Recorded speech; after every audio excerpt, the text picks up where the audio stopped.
Membunuh. Sebuah kata membunuh. Tetapi melihat 100.000 pedang naga bergetar bersama. Bilahnya menunjuk. Niat membunuh meroket. Jika Vingot memblokir, bunuh Vingot. Niat membunuh yang sangat mengerikan. Tubuh manis monster Sovereign gemetar. Senior ini, apakah ini akan menjadi pisau?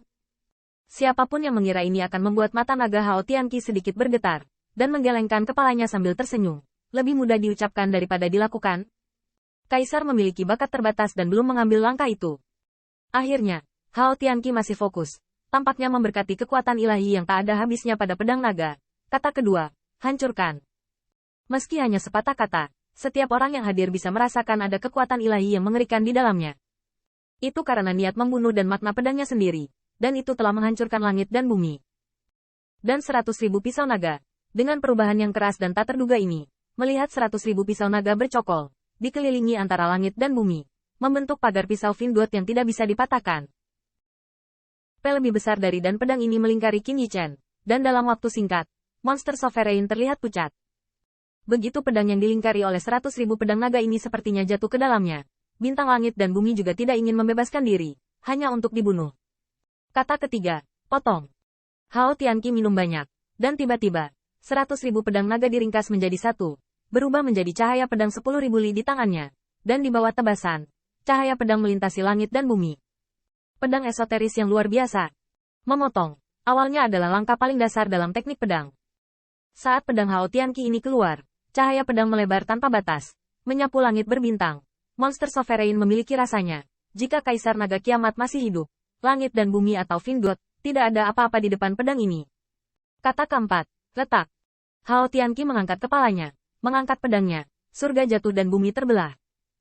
Keempat teknik pedang ini semuanya adalah gerakan dasar paling sederhana dalam teknik pedang. Tetapi dalam di bawah kinerja Kaisar Naga ini, itu bercampur dengan hal yang sangat sulit untuk dijelaskan. Teknik pedang tidak kabur, tapi sangat murni. Juga karena kemurnian inilah kita dapat membelah langit membelah bumi. Kata kelima, buka. Masih ada 100.000 pisau naga di tangan, tapi pedang ini memotong. Tapi Qin Yichen terasa berbeda. Pada saat itu, Hao Tianqi tampaknya mendominasi naga sejati sebelum formasi. Kaisar akan bertarung dengan satu pedang dan memotong niat bertarung niat membunuh yang tak ada habisnya. Ini adalah niat pedang yang aku kejar, kata yang bagus. Bahasa pisau 6 kata terbuka ini, membuat Qin Yichen bersemangat untuk menggetarkan tubuhnya.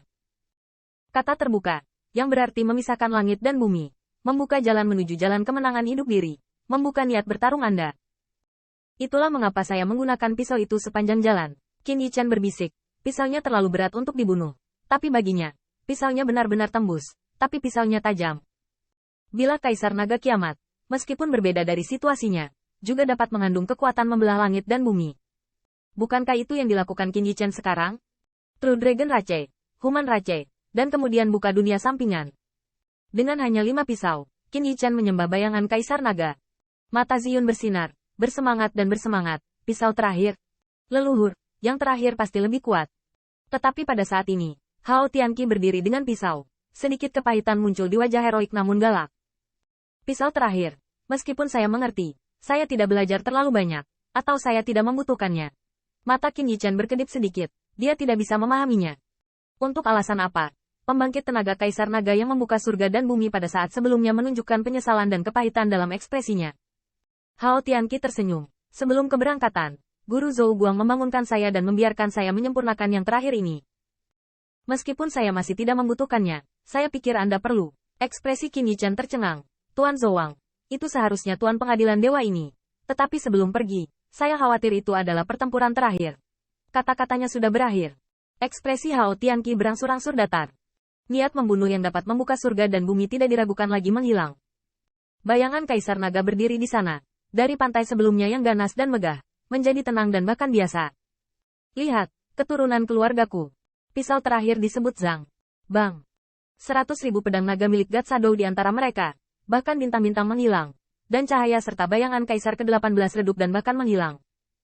Bahkan aula besar dari cahaya ilahi ini berangsur-angsur sunyi. Sampai akhirnya, Qin Yichen terasa seperti aula besar yang sunyi. Kecuali yang kuno, tidak ada hal lain.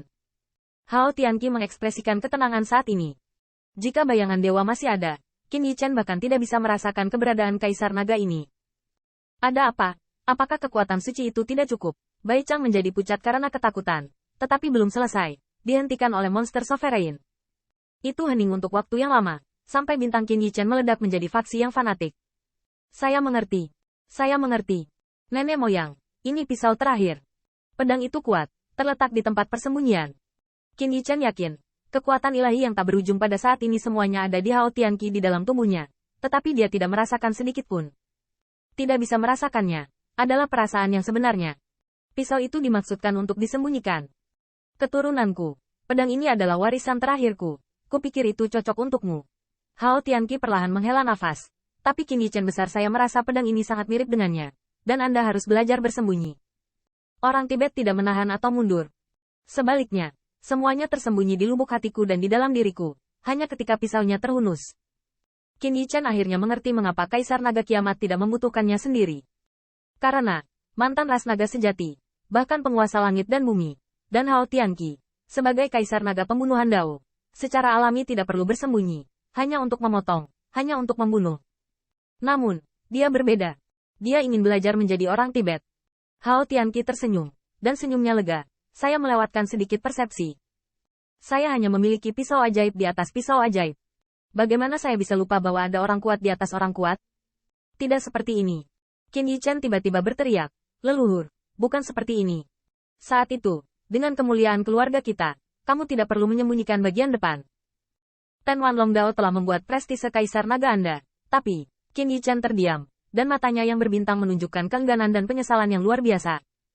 Mungkin sebelum pecahnya perang, Kaisar Naga Kiamat telah menyadari cara karakter Tibet, tetapi dalam pertempuran itu, yang terakhir tidak perlu bersembunyi. Kaisar Naga Kiamat telah menyadari pidato pedang 6 kata, tetapi sayangnya dia tidak memiliki kesempatan untuk membuka langit dan bumi. Bahkan monster sovereign adalah mata persik gemetar. Jika pertempuran itu, Kaisar Naga ini dapat bertahan, harus dapat menjernihkan pemahaman kata-kata Tibet. Sehingga tidak perlu memasukkan Tao dengan pisau. Sayang sekali, jika tidak. Hidung Qin Yichen sakit, leluhurnya, lebih dari jenius warping surga seperti Kaisar Naga Tianqi. Tetapi tidak ada jalan untuk kembali. Hao Tianqi tersenyum dan tersenyum terhibur. Saya harap Anda bisa mengerti. Jangan mengikuti jejak saya. Shen Ying tampaknya tidak menangis. Hao Tianqi masih sangat tenang, menunjuk sedikit, 6 kecemerlangan, mengerutkan kening pada Qin Yichen fly away. Ini adalah pemahaman saya tentang bahasa pedang 6 karakter, dan metode pemurnian pedang naga. Tetapi Anda harus ingat bahwa setiap orang memiliki pedangnya sendiri.